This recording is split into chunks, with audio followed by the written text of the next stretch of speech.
সম্মানিত উপদেষ্টা বাংলাদেশ ক্রীড়া জোট পরিষদ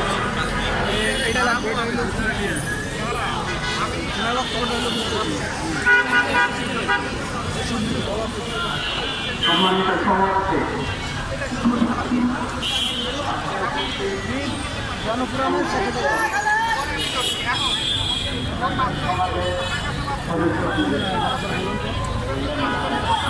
তারপরে কি বলবো নাম থেকে পলাশবাড়ি আপনি আমার আমি তো আপনার কয়েকশো ঘটনা হয়েছে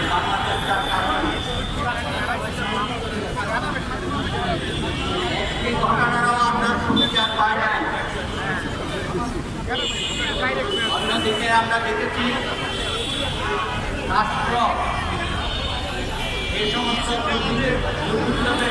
গণপুরাণের থেকে লালন পালন করেন। এই কারণে সরকার সবসময় এই ধরনের ঘটনা এড়িয়ে যায় কিংবা অন্য কোনো ব্যাখ্যা প্রদান করেন এবং এইসব ব্যাখ্যা সম্পূর্ণ অসত্য। আমি বলব বর্তমান সরকারের নিয়ামত চেয়ারম্যান জনাব তারেক রহমান আপনি বলেছিলেন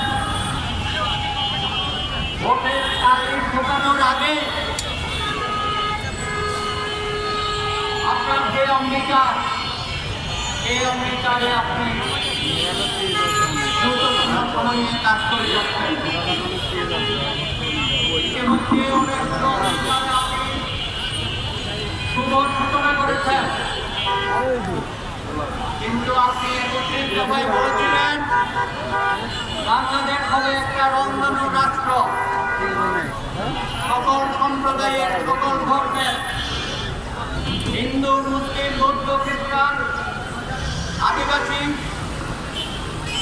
বিশ্বাসী অবিশ্বাসী এবং সংশয়বাদী সকলকে নিয়ে আপনি চলতে চান।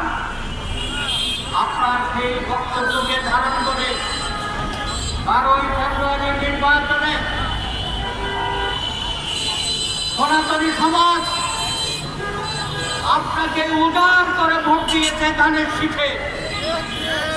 আপনি বলেছেন, আপনার এমপি সাহেবরা বলেছেন সনাতনী সমাজ যদি এবার ধানের শীষে ভোট না দিত তাহলে অন্য কোনো অপশক্তি আজকে ক্ষমতায় যার বিরুদ্ধে আপনি প্রত্যেক সভায় কথা বলে যাচ্ছেন। আজকে গাইবান্ধার পলাশবাড়িতে যে ঘটনা, আমি মনে করি এটা অনাকাঙ্ক্ষিত। আপনাদের তীব্রতম পরিস্থিতি সৃষ্টির জন্য এই কাণ্ডটি করা হয়েছে, কিন্তু আপনার মন্ত্রী, ধর্মমন্ত্রী এবং স্বরাষ্ট্রমন্ত্রী তারা যে কানে তুলে দিয়েছে, 1 সপ্তাহ হয়ে গেল কারো বিরুদ্ধে কোনো ব্যবস্থা দিলেন না। স্থানীয় প্রশাসন এসি এসপি সহ পলাশবাড়ির যারা আছেন আইন শৃঙ্খলা বাহিনী তারা কোনো দুর্বৃত্তের বিরুদ্ধে কোনো ব্যবস্থা নেয় নাই, কোনো গ্রেপ্তার করেন নাই, কোনো মামলা রুজু করেন নাই। এটা কিসের আলামত?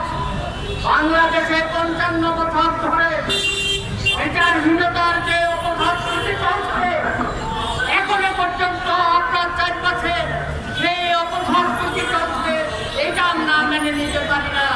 তাই মাননীয় প্রধানমন্ত্রী আপনাকে বলতে চাই, আমাদের সম্প্রদায়ের উপর যেখানে যত অত্যাচার নিপীড়ন হবে, আমি মনে করি আপনি দ্রুততম সময়ে যেভাবে বগুড়ার